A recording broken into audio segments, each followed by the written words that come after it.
ओम शांति। आज हम सुनते हैं 4/7/21 के मधुरमा वाक्य। अव्यक्त बाप दादा ने पिछले अव्यक्त मुरली में ब्रह्मा बाबा की जीवन कहानी में पहला कदम सुनाया था समर्पणता। अब दूसरा कदम है सहनशीलता। तो सहनशीलता किसे कहते हैं? अगर कोई प्रशंसा करे हम मुस्कुराएं, वो सहनशीलता नहीं है। कोई हमें दुश्मन बन क्रोधित हो अपशब्दों की वर्षा करे, ऐसे समय पर सदा मुस्कुराते रहना, ये है सहनशीलता। जो चेहरे पर ज़रा भी चिन्ह न दिखाई दे। उल्टा दुश्मन आत्मा को पर भी रहम की भावना हो, चाहे कितने भी तूफान आए, कुछ भी आए, लेकिन मुझे अपना स्वरूप चेंज नहीं करना। इसे कहते हैं महावीर। तो बाबा ने जैसे कहा महावीर की निशानी है, इतने बड़े पहाड़ को हथेली पर उड़ा के ले आया। ऐसे बाबा ने कहा बड़ी बात को छोटा करना, विस्तार को सार में लाना, दूसरों को हल्का बनाना, इसको कहते हैं सहनशील। विघ्नों का सामना अपने मन से व दूसरों के आगे विस्तार करना, पहाड़ बनाना, लेकिन विस्तार में ना जाए। नथिंग न्यू की बिंदी लगाना, बिंदी बनना, बिंदी लगाना, बिंदी स्वरूप बनना, इसको कहते हैं विस्तार में सार। सहनशीलता श्रेष्ठ आत्मा सदा ज्ञान और योग के सार में स्थित हो, विस्तार को विस्तार में लाएगी। क्योंकि विस्तार में जाने से हमारी शक्तियाँ कम होती हैं। जितना हम सार में जाते हैं, बीज में जाते हैं, उतनी हमारी शक्ति और एनर्जी जमा होती है, फिर हम सेवा में उसे सफल करते हैं। तो आज बाबा का दूसरा कदम, हिम्मत का दूसरा कदम, सहनशीलता। ब्रह्मा बाप की जीवन कहानी। आज ऑलमाइटी अथॉरिटी बाप अपनी पहली श्रेष्ठ रचना को देख रहे हैं। पहली रचना ब्राह्मणों की रचना है, क्योंकि इस समय से ही शुरुआत होती है। पहली रचना ब्राह्मणों की रचना है। उसकी पहली रचना में भी पहला नंबर ब्रह्मा को कहेंगे। पहली रचना का पहला नंबर होने के कारण ब्रह्मा को आदि देव भी कहा जाता है। सृष्टि के रचयिता में पहला नंबर। इसी नाम से साबू पर्वत पर यादगार भी आदि देव नाम से है, देलवाड़ा मंदिर। आदि देव अर्थात आदि रचना भी कहा जाता है। साथ साथ आदि देव अर्थात नई सृष्टि के आदि का पहला नंबर भी देव है। पहली देवात्मा श्री कृष्ण के रूप में ब्रह्मा ही बनते हैं। पहली देव आत्मा श्री कृष्ण के रूप में भी ब्रह्मा ही बनते हैं। इसलिए नई सृष्टि के आदि का आदि देव कहा जाता है। संगम युग में भी आदि रचना का पहला नंबर अर्थात आदि देव कहो, ब्राह्मण आत्माओं के रचयिता ब्रह्मा कहो, तो संगम पर और सृष्टि के आदि पर दोनों समय के आदि हैं, इसलिए इसे आदि देव कहा जाता है। संगम पर भी आदि देव ब्रह्मा और सतयुग में भी आदि देव श्री कृष्ण के रूप में ब्रह्मा, इसलिए इन्हें आदि देव कहा जाता है। ब्रह्मा ही आदि कर्मातीत फरिश्ता बनता है। फरिश्ता भी सबसे पहले ब्रह्मा बनता है। ब्रह्मा ही सो फरिश्ता, फरिश्ता सो देवता, सब में नंबर 1। ऐसा नंबर 1 क्यों बना? किस विधि से नंबर 1 सिद्धि को प्राप्त किया? आप सभी ब्राह्मण आत्माओं को ब्रह्मा को ही फॉलो करना है। सभी ब्राह्मण आत्माओं को ब्रह्मा को ही फॉलो करना है। क्या फॉलो करना है? इनका पहला कदम था समर्पणता। ये तो पहले सुनाया। पहले कदम में भी सब रूप से समर्पण बन के दिखाया। दूसरा कदम है सहनशीलता। जब समर्पण हुए तो बाप से सर्वश्रेष्ठ वर्षा तो मिला, लेकिन दुनिया वालों से क्या मिला? सबसे ज़्यादा गालियों की वर्षा किस पर हुई? चाहे ब्राह्मण आत्माओं को भी गालियाँ मिली या अत्याचार हुए, लेकिन ज़्यादा क्रोध व गुस्सा ब्रह्मा को ही मिलता रहा। लौकिक जीवन में जो कभी एक अपशब्द भी नहीं सुना, लेकिन ब्रह्मा बना तो अपशब्द सुनने में भी नंबर 1 रहा। सबसे ज़्यादा सर्व के स्नेही जीवन व्यतीत की, लेकिन जितनी की जीवन में सर्व के स्नेही रहे, उतना अलौकिक जीवन में सबके दुश्मन रूप बने। लौकिक में तो सबसे स्नेह प्राप्त किया, बड़ी इज्जत से रहे। अलौकिक जीवन में सबके दुश्मन बन गए। बच्चों के ऊपर अत्याचार हुआ तो स्वतः ही इनडायरेक्ट बाप के ऊपर अत्याचार हुए, लेकिन सहनशीलता के गुण से, सहनशीलता की धारणा से मुस्कुराते रहे, कभी मुरझाए नहीं। ये है सबसे बड़ी विशेषता। कोई प्रशंसा करे और आप मुस्कुराओ, इसको सहनशील नहीं कहते। लोग दुश्मन बन क्रोधित हो, अब शब्दों की वर्षा करे, तो ऐसे संगम पर भी सदा मुस्कुराते रहना। संकल्प मात्र भी मुरझाने का चिन्ह चेहरे पर ना हो, इसको कहा जाता है सहनशीलता। दुश्मन आत्मा को भी रहमदिल भावना से देखना, उनके साथ बोलना, संपर्क में आना, इसको कहते हैं सहनशीलता। स्थापना के कार्य में भी, सेवा के कार्य में भी कभी छोटे कभी बड़े तूफान आए। जैसे यादगार शास्त्रों में महावीर हनुमान के लिए दिखाते हैं ना, कितना बड़ा पहाड़ भी हथेली पर एक गेंद के समान लेकर आया। ऐसे कितनी भी बड़ी पहाड़ समान समस्या हो, तूफान हो, विघ्न हो, लेकिन पहाड़ अर्थात बड़ी बात को छोटा सा खिलौना बनाए, खेल की रीति से सदा पार किया। बड़ी भारी बात को सदा हल्का बनाए, स्वयं भी हल्के रहे और दूसरों को भी हल्का बनाया। इसको कहते हैं सहनशीलता। छोटे से पत्थर को पहाड़ नहीं, लेकिन पहाड़ को गेंद बनाया, विस्तार को सार में लाया।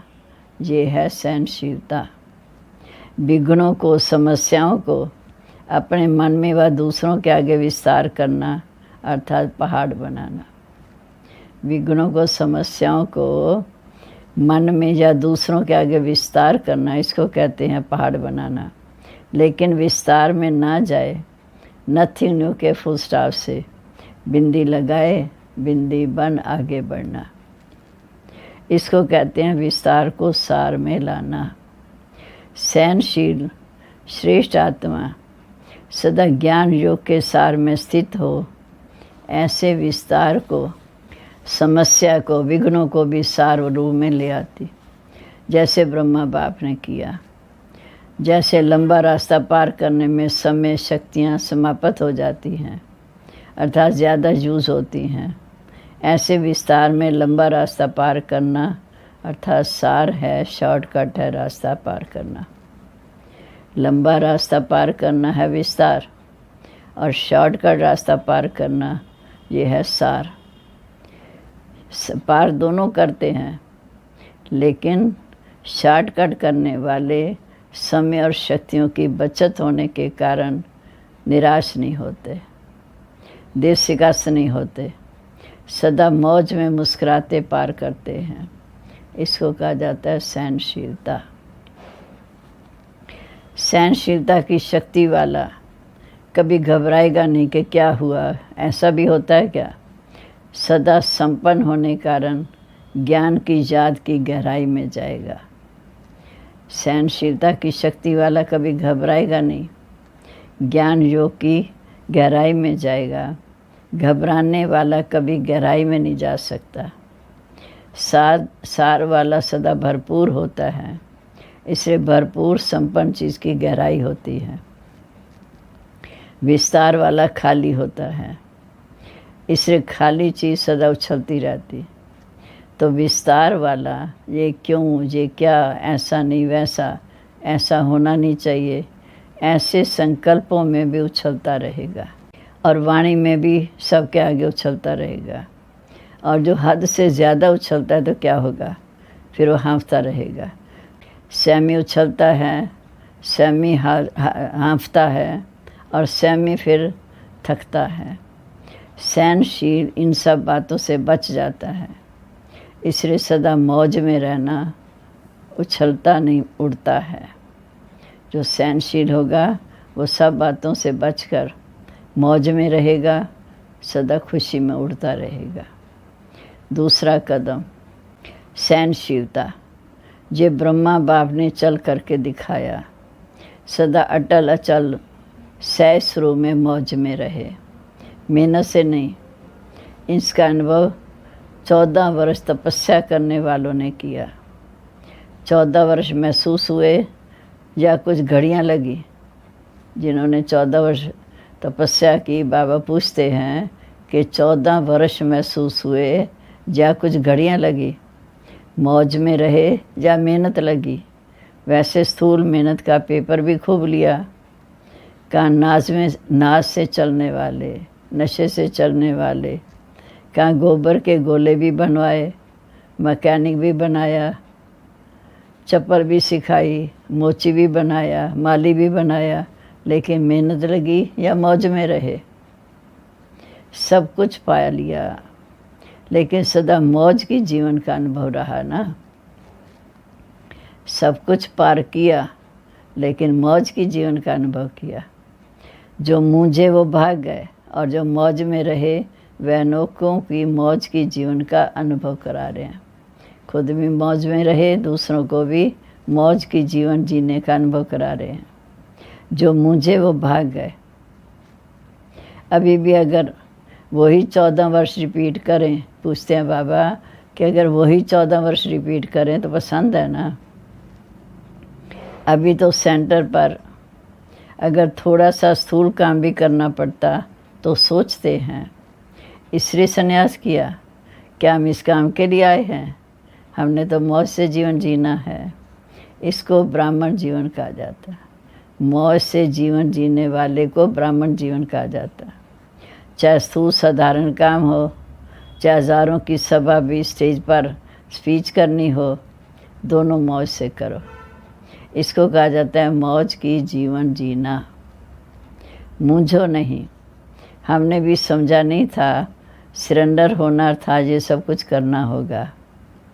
मैं तो टीचर बनकर आई हूँ, स्थूल काम करने के लिए थोड़ी मैंने संन्यास किया। क्या यही ब्रह्मा कुमारी जीवन है? इसको कहते हैं मूंझने वाली जीवन।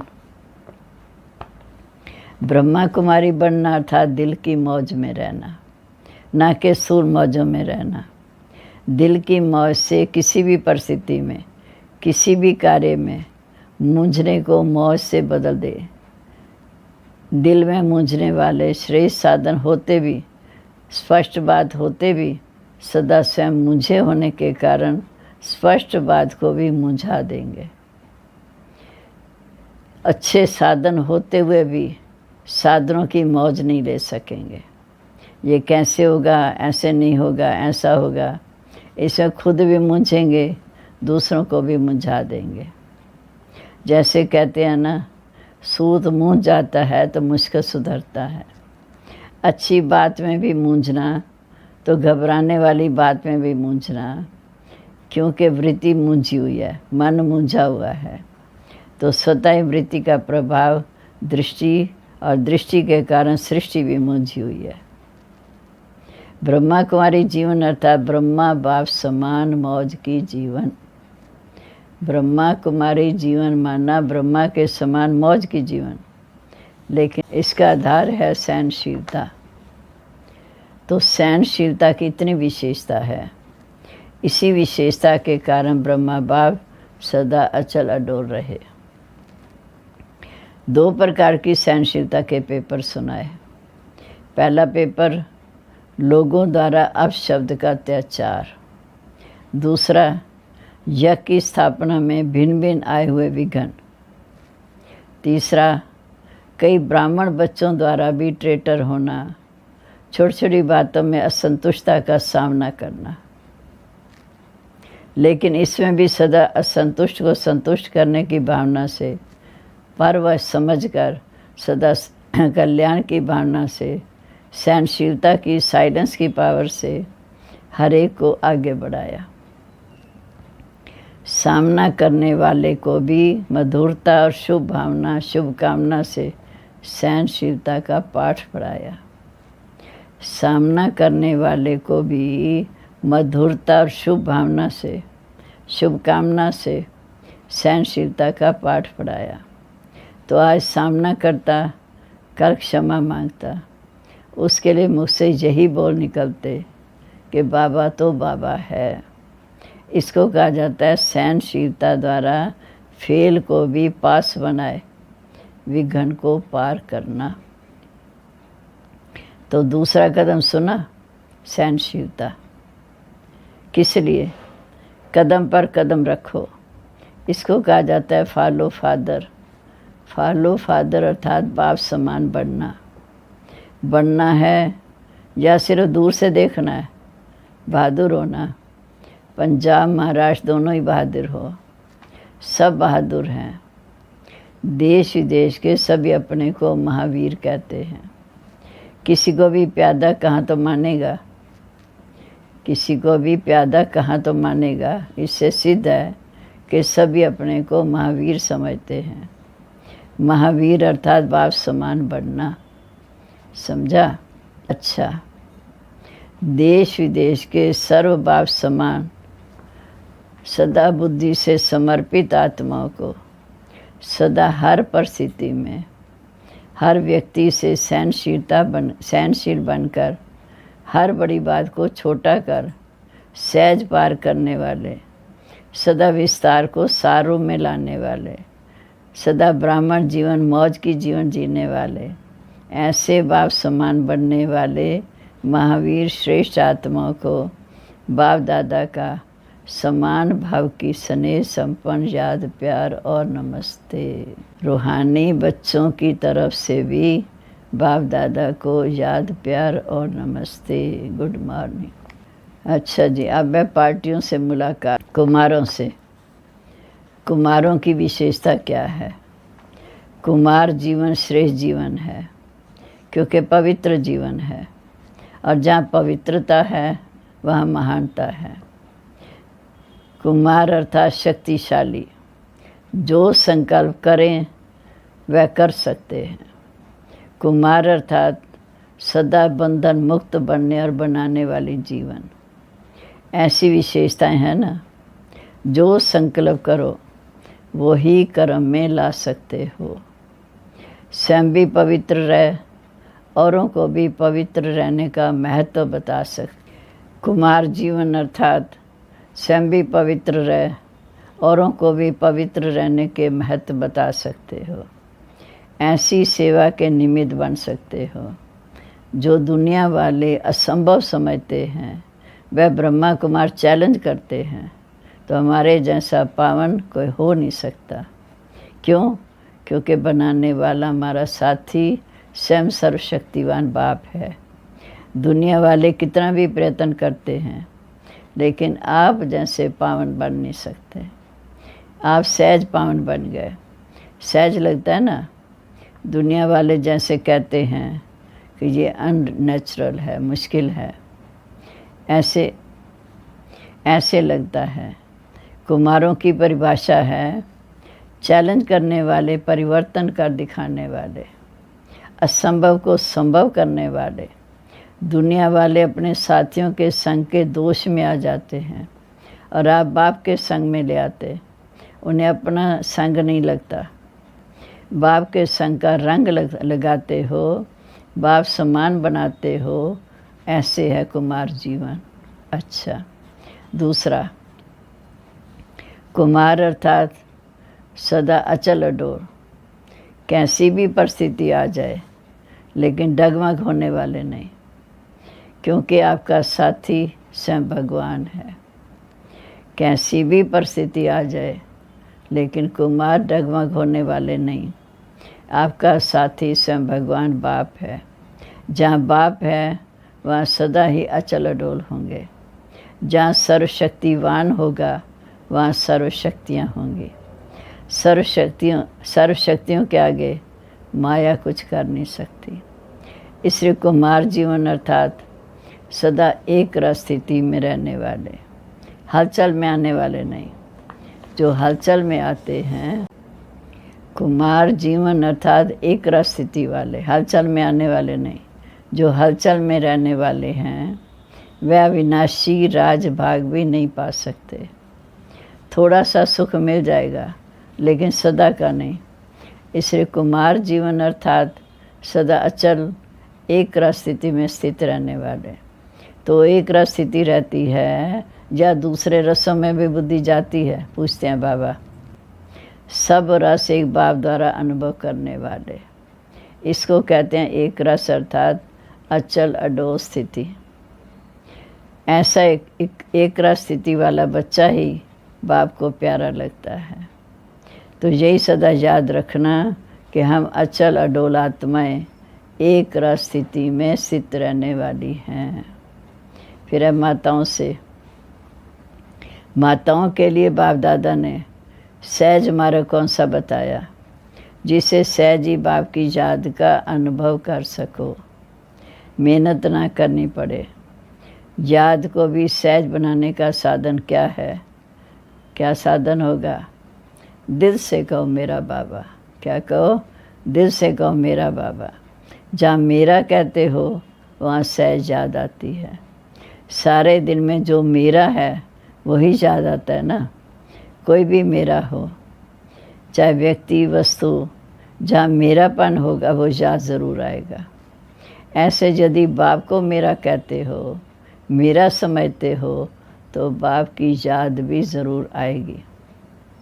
तो बाप को याद करने का सही तरीका है दिल से कहो मेरा बाबा। बाप को याद करने का सही तरीका है दिल से कहो मेरा बाबा। सिर्फ मुख से मेरा मेरा नहीं करना चाहिए, अधिकार से कहना है। यही सहज पुरुषार्थ कर आगे बढ़ते चलो। सदा इस विधि से सहयोगी बनो। मेरा कहो और बाप के खजानों के मालिक बनो। मेरा बाबा, बाबा कहते मेरे बच्चे, मेरा कहो बाप के खजाने के मालिक बनो। दूसरा, माताएं सदा अपने को पद्मा पद्म भाग्यवान समझते हो। घर बैठे बाप मिला, कितना बड़ा भाग्य है। दुनिया वाले बाप को ढूंढने के लिए निकलते हैं और आपको घर बैठे बाप मिल गया तो इतना बड़ा भाग्य प्राप्त होगा। ऐसे कभी संकल्प में सोचा था? ये जो गायन है, घर बैठे भगवान मिला, ये किसके लिए? आपके लिए है ना। तो इसी श्रेष्ठ भाग्य को सदा स्मृति में रख आगे बढ़ते चलो। वाह मेरा श्रेष्ठ भाग्य वाह। ये खुशी के गीत गाते रहो, खुशी के झूले में झूलते रहो, खुशी में नाचो गाओ। तीसरा, शक्तियों को सदा कौन सी खुशी रहती है? कि वो सदा बाप के साथ कंबाइंड हैं। शिव शक्ति का अर्थ ही है कंबाइंड। बाप और आप दोनों को मिलाकर कहते शिव शक्ति। तो जो कंबाइंड हैं उन्हें कोई अलग कर नहीं सकता। ऐसी खुशी रहती है। निर्बल आत्माओं को बाप ने शक्तिशाली बना दिया। जिनको दुनिया ने ठुकराया, निर्बल आत्माओं को बाप ने शक्तिशाली बना दिया। तो ये सदा याद रखो कि हम कंबाइंड रहने के अधिकारी बन गए। बाप के साथ कंबाइंड रहने के अधिकारी बन गए। पहले ढूंढने वाले थे, अभी साथ रहने वाले हैं। ये नशा सदा रहे। कितना भी माया कोशिश करे, लेकिन शिव शक्ति के आगे माया कुछ भी नहीं कर सकती। अलग रहते हो तो माया आती है, कंबाइंड रहो तो माया आ नहीं सकती। तो यही वरदान सदा याद रखना कि हम कंबाइंड रहने वाली शिव शक्तियाँ विजयी हैं। हम कंबाइंड रहने वाली शिव शक्तियाँ विजयी हैं। अच्छा, अब है वरदान। कंफ्यूज होने की बजाय लूज कनेक्शन को ठीक करने वाले समस्या मुक्त भाव।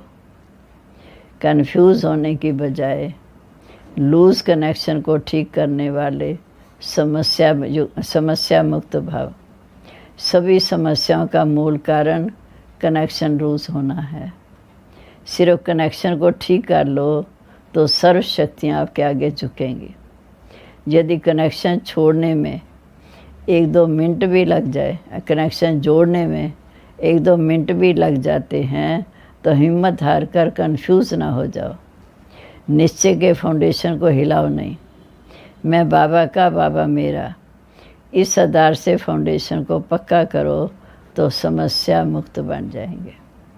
स्लोगन है, बीज रूप अवस्था में स्थित रहना यही पुराने संस्कारों को परिवर्तन करने की विधि है। बीज रूप अवस्था में स्थित रहना यही पुराने संस्कारों को परिवर्तन करने की विधि है।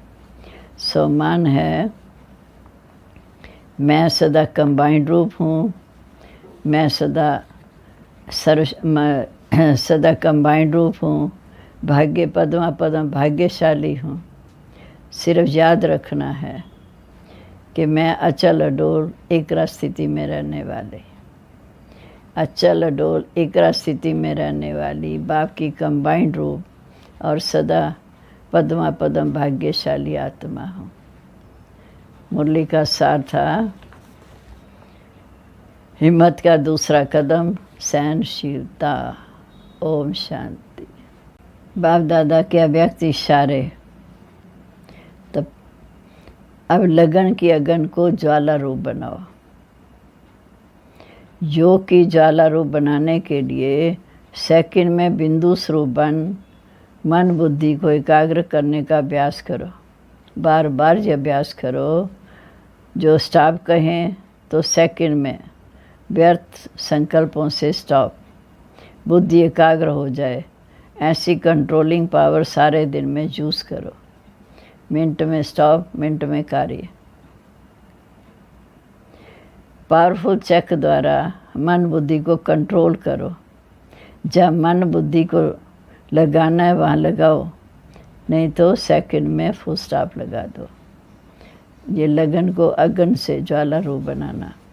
फिर आप सबको ज्ञात हो कि ये जुलाई मास 28 जुलाई दीदी मनमोहिनी जी का स्मृति दिन है। तो दीदी मनमोहिनी जी की शिक्षाएं, सजनी वो जो साजन के साथ चले, जैसे चलाए वैसे चले। सखा साजन का संबंध जुड़ाने के निमित्त हमारी दीदी बनी।